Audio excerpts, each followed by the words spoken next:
ದಿನ ನಮಗೆ ನಮ್ಮ ಕರ್ನಾಟಕ ರಾಜ್ಯ ರೈತ ಸಂಘಕ್ಕೆ ಮನವಿಯನ್ನು ನಮ್ಮ ಸಿಬ್ಬಂದಿಯವರಾದ ನಮ್ಮ VA ಅಧ್ಯಕ್ಷರು HD ಕೋಟೆ, ಪಿರಿಯಾಪಟ್ಟಣ ತಾಲೂಕು, ಆಮೇಲೆ ಹುಣಸೂರು, KR ನಗರ, T ನರಸೀಪುರ ಇಲ್ಲೆಲ್ಲ ನಮ್ಮ ಅಧ್ಯಕ್ಷರು ಎಲ್ಲವ ಆ ಸಂಘಟನೆ ಅಧ್ಯಕ್ಷರು ನಮಗೆ ಮನವಿ ಮಾಡಿಕೊಂಡು, ಸರ್ ದಯವಿಟ್ಟು ನಮಗೆ ನಿಮ್ಮ ಬೆಂಬಲ ನಮ್ಗೆ ಅವಶ್ಯಕತೆ ಇದೆ, ಹಾಗಾಗಿ ನಿಮ್ಮ ಬೆಂಬಲವನ್ನು ನಮಗೆ ನೀಡಬೇಕು ಅಂದ್ಬಿಟ್ಟು ಅವ್ರು ಕೇಳಿಕೊಂಡ್ರು.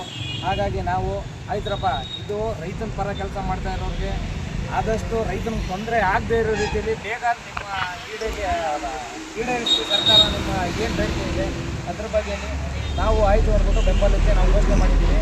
ಆದರೆ ವಿಷಯ ಏನಪ್ಪ ಅಂದರೆ ಇವರು ಆವಾಗಲೇ 3 ದಿನ ಆಯಿತಾ, 4 ದಿನ ಆಯಿತು, 5 ದಿನದಿಂದ ಊಟ ತಿಂಡಿ ಏನು ಇರ್ತಾನೆ ಇವರು ಮುಷ್ಕರ ಕೂತಿದ್ರು.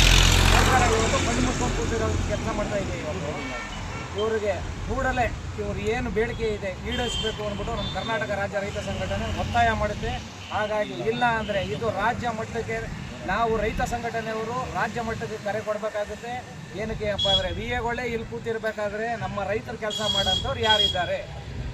ಇದಕ್ಕೆ ಸರ್ಕಾರ ಯಾವುದೇ ಕಾರಣಕ್ಕೂ ಕಣ್ಣು ಮುಚ್ಕೊಂಡು ಕೂತ್ಕೋಬಾರ್ದು. ಇದಕ್ಕೆ ಕೂಡಲೇ ಎಚ್ಚೆತ್ಕೊಂಡು ಅವ್ರ ಬೇಡಿಕೆ ಏನಾಗಿರ್ತದೆ ಅಂದರೆ ಅವರಿಗೆ ಲ್ಯಾಪ್ಟಾಪ್ ಸಿಸ್ಟಮು, ಸರ್ಕಾರದಿಂದ ಒಂದು ಮೊಬೈಲು, ಇಂಟರ್ನೆಟ್ ವ್ಯವಸ್ಥೆ ಕೇಳ್ತಾ ಇದ್ದಾರೆ ಅವರು, ಒಂದು ಆಫೀಸು, ಇದನ್ನು ಚೇರ್ಗಳು ಇವರು ಕೂಡಲೇ ಇಮ್ಮಿಡಿಯೇಟ್ಲಿ ಬಿಡುಗಡೆ ಮಾಡಬೇಕು ಅಂದ್ಬಿಟ್ಟು ನಾವು ಒತ್ತಾಯ ಮಾಡ್ತಾ ಇದ್ದೀವಿ.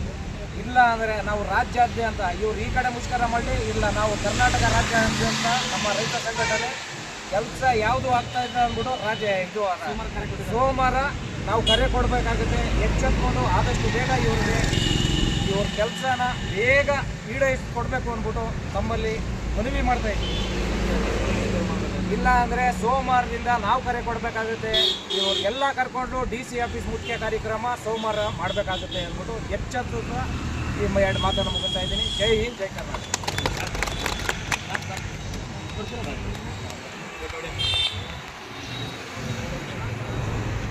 ಬೋರ್ಡ್